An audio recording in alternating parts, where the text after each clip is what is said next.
notamment. Il est 7h46, Emmanuel. On passe le coup de fil de l'actu aux députés Les Républicains du Sud-Ardèche. Bonjour Fabrice Brun. Bonjour Emmanuel Chantal, bonjour à tous les auditeurs. Avant de revenir sur la crise des Gilets jaunes, un mot évidemment sur ce qui s'est passé à Strasbourg hier soir, cette fusillade qui a fait, on le disait il y a quelques instants, 3 morts et 12 blessés. Ça vous inspire quoi ?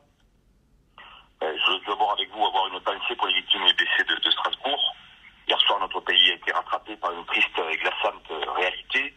Nous sommes de tout cœur avec les familles, avec les secours mobilisés, avec nos militaires et nos forces de l'ordre à qui je rends hommage pour leur action tout au long de l'année.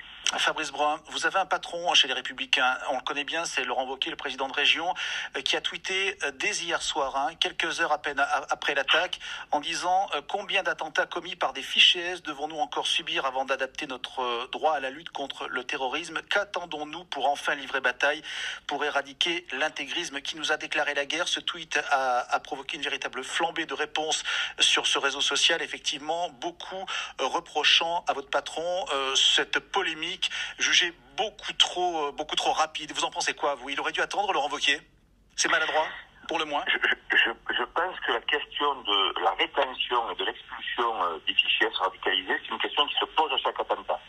Et sur le fond, on est en droit de se la poser. Je pense que beaucoup de Français se la posent d'ailleurs, pour appliquer une sorte de principe de précaution. Là, on parle plus de la forme que du fond. Voilà, mais sur la forme, moi je pense personnellement que c'est pas le bon timing, parce que l'heure est avant tout au deuil. L'heure est aussi à la poursuite des recherches pour retrouver l'auteur de cet attentat, parce qu'à ma connaissance, il court encore. Et je pense que le temps du débat viendra après.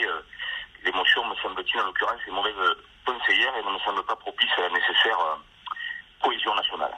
Fabrice Brun, les Gilets jaunes, c'est l'autre grand dossier du moment. Évidemment, vous suivez ça de près. Emmanuel Macron a lâché du lest lundi soir. Mais apparemment, sur le terrain, les plus durs veulent rester. Certains députés, les Républicains, ont applaudi les mesures du chef de l'État. Ça a été votre cas ou pas ? Non, moi, je ne peux pas les applaudir particulièrement. Je pense que ces annonces sont insuffisantes, mais elles vont dans le bon sens. Parce qu'il y a des mesures que nous demandions depuis longtemps, notamment l'annulation de la CSG pour les retraités les plus modestes, et l'exonération fiscale et sociale des heures supplémentaires, qui, je le rappelle, avait été supprimée en 2012, ça fait peut-être plus de 6 ans qu'on le demande, sur un rétablissement, parce que c'est une mesure qui a fait ses preuves pour valoriser le travail et le pouvoir d'achat. Mais je crois qu'il reste beaucoup de travail, justement, pour le pouvoir d'achat des classes populaires, des classes moyennes, parce que si tu es au SMIC et que tu ne fais pas d'heures supplémentaires, tu n'as droit à rien, tu es juste bon à payer. Voilà ce que nous disent les Français. Et je pense que c'est là où précisément on doit porter l'effort. Également, il n'y a rien eu sur la revalorisation des petites retraites, rien non plus sur les travailleurs indépendants, et surtout, je dirais, rien sur les fractures territoriales. Parce que ceux et celles qui ont activé le filet jaune, ils habitent en zone rurale, ils habitent dans des petites villes, des villes moyennes, et je pense qu'ils veulent qu'on mette fin au culte des métropoles. Ils veulent faire travailler au pays, et c'est un combat que pour ma part, je continuerai à porter. Fabrice Brun, 54% des Français aujourd'hui soutiennent le mouvement, dit le dernier sondage Odoxa, c'est 12 points de moins que la semaine dernière. Est-ce que vous faites partie toujours des gens, des députés qui soutiennent ce mouvement et qui appellent les Gilets jaunes à rester sur les ronds-points ? Moi, d'emblée, j'ai affiché ma solidarité avec le mouvement, parce que les revendications qu'ils portent correspondent à celles que je porte souvent à l'Assemblée nationale.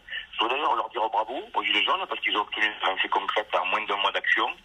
Et leurs revendications autour du pouvoir d'achat sont justes et légitimes, comme leur volonté d'ailleurs, qu'il faut bien entendre, d'être mieux associés à la décision publique. Mais vous leur dites quoi ? De rester sur place ou de lever le camp maintenant ? Moi, écoutez, je n'ai pas de consigne à donner. C'est un mouvement populaire, spontané, inédit. Alors qu'est-ce que vous souhaiteriez alors ? Moi, je sais qu'ils réfléchissent à l'évolution de leur mode d'expression. Parce que des manifestations infiltrées par des casseurs et des pillards, ça ne peut pas durer. Moi, pour ma part, je soutiens clairement l'ordre républicain. Et puis parce que les blocages de circulation pénalisent l'économie. Il y a des secteurs entiers qui sont comme le tourisme, la restauration, le commerce à la veille de Noël. Il y a des emplois qui sont menacés. Et je dirais, attention à ne pas se tirer une balle dans le pied, parce que je pense que rien ne serait pire que de monter les Français les uns contre les autres. Voilà, ça ferait certainement le jeu de ceux qui souhaitent diviser pour mieux régner. On verra si votre message est entendu. Merci beaucoup Fabrice Brun, député Les Républicains du Sud-Ardèche. Passez une bonne journée. Merci, vous aussi. Une interview qui sera à réécouter dans quelques instants sur notre site francebleu.fr. Dans 9 minutes, il est 8h.